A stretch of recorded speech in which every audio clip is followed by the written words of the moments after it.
Hello. Indian contract act free consent पे चर्चा शुरू थी और मिस्टेक की वजह से कंसेंट फ्री नहीं रहेगी, ये इस विषय पे हमने थोड़ा डिस्कशन प्रीवियस वीडियोस में किया है। तो मिस्टेक बेसिकली दो प्रकार की, mistake of law, mistake of fact. Okay, then mistake of law again of two types, mistake of law of own country, mistake of law of other country. Then mistake of fact फिर से दो प्रकार के थे, unilateral mistake, bilateral mistake. हमने कौन कौन से प्रकार के बायलैटरल मिस्टेक्स हैं वो भी डिस्कस किए थे। यूनिलैटरल मिस्टेक का मतलब क्या है, तो जब एक ही पार्टी से कोई चीज समझने में गलती होती है तो that is known as unilateral mistake. So normally in case of unilateral mistake, the contract is fully enforceable, but there are two exceptions to this situation. दो ही अपवाद हैं इस सिचुएशन में. नॉर्मली यूनिलैटरल मिस्टेक है, मतलब सिर्फ एक पार्टी से समझने में गलती हुई है तो अग्रीमेंट पूरी तरीके से एनफोर्सिएबल रहेगा. लेकिन इसके दो अपवाद हैं. First, when there is a mistake as to the identity of other party.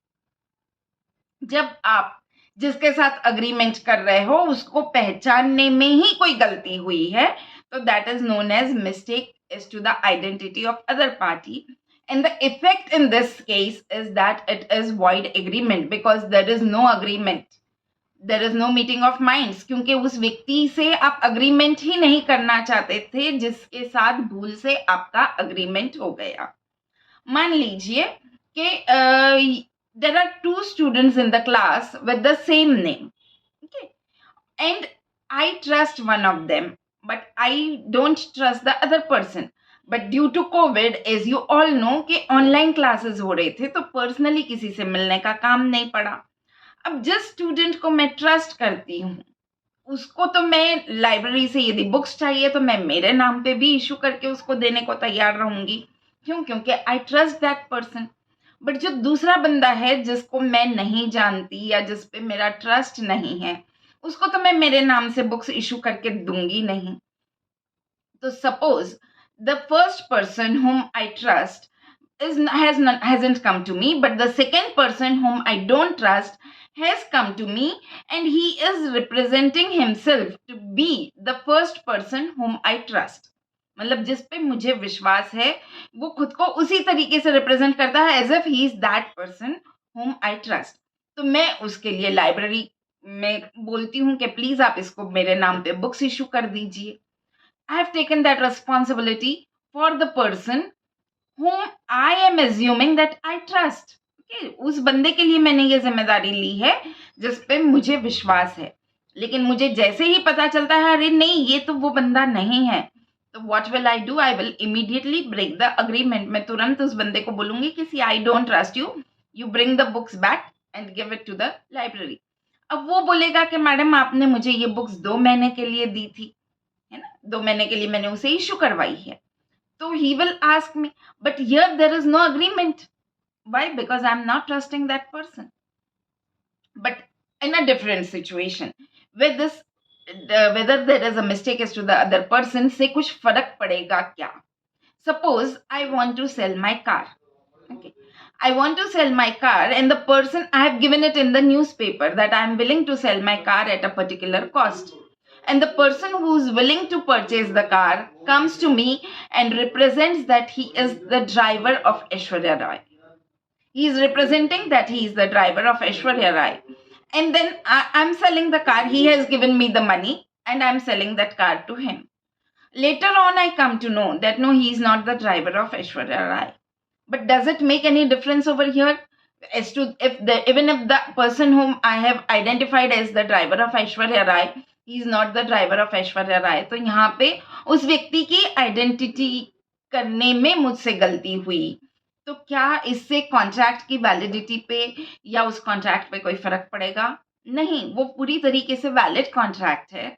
क्यों? क्योंकि ये मैंने पेपर में दिया था. मैंने ऐसा नहीं कहा था कि मैं सिर्फ ऐश्वर्या राय के ड्राइवर को बेचना चाहती हूँ. जब मैंने पेपर में दिया तो आई वॉज ओपन कि कोई भी आ सकता है, कोई भी कार खरीद सकता है.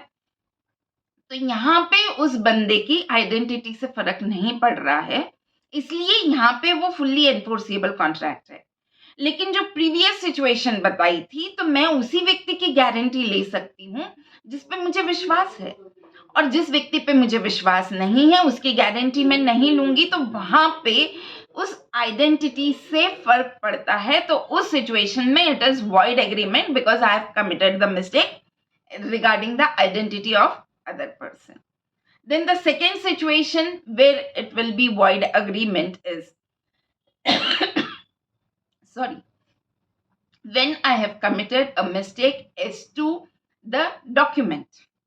कोई written document है और उस written document से related मैंने कोई mistake की है। मान लीजिए आप लोगों ने फिल्मों में देखा होगा कि अरे वो तो पार्टनरशिप डीड के पेपर्स पे साइन ले रहे हैं या कोई ज़रूरी कॉन्ट्रैक्ट के पेपर पे साइन लेना है और पता चलता है अरे ये तो पावर ऑफ अटर्नी दे दी। ऐसा हमने पिक्चर्स में देखा है, पुरानी फिल्मों में तो ये बहुत बार बताते थे कि कोई और पेपर फिर नीचे दूसरे पेपर्स रख दिए। तो यहाँ पे इट इज़ यूनिलैटरल मिस्टेक, क्योंकि ऑब्वियसली वो व्यक्ति पावर ऑफ अटर्नी पे साइन नहीं करना चाहता था, वो कोई अग्रीमेंट पे साइन कर रहा था लेकिन पावर ऑफ अटर्नी पे सिग्नेचर ले लिया या प्रॉपर्टी ट्रांसफर करने के डॉक्यूमेंट्स पे सिग्नेचर ले लिया।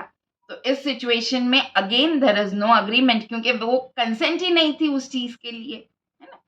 तो मान लीजिए कि यू कम टू मी कि okay please sign this check for this particular purpose and I sign it and I give it to you, but in case the number is not written properly, again my consent was not for that number, but यहाँ पे तो ये बेवकूफ़ी में आ जाएगा।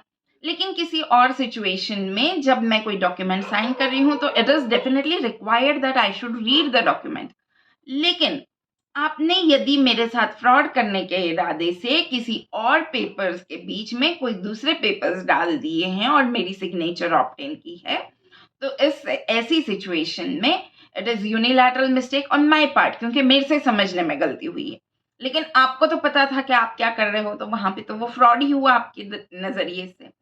तो there it is void agreement because there is no meeting of minds. ऐसा agreement मैं करना ही नहीं चाहती थी, वैसा डॉक्यूमेंट मैं साइन ही नहीं करना चाहती थी जिस डॉक्यूमेंट पे आपने मुझसे भूल से साइन ली है। तो there it will be void agreement. तो यहाँ पे हमारा मिस्टेक वाला पार्ट खत्म हुआ। आगे के वीडियोस के लिए क्यूरियोसिटी बना के रखिए। इसके लिए चैनल को सब्सक्राइब नहीं किया हो तो ज़रूर सब्सक्राइब कर लीजिए, बेल आइकॉन प्रेस कर लीजिए ताकि जब भी कोई नया वीडियो अपलोड हो आपको तुरंत नोटिफिकेशन मिल जाए। Happy learning, stay tuned, bye bye.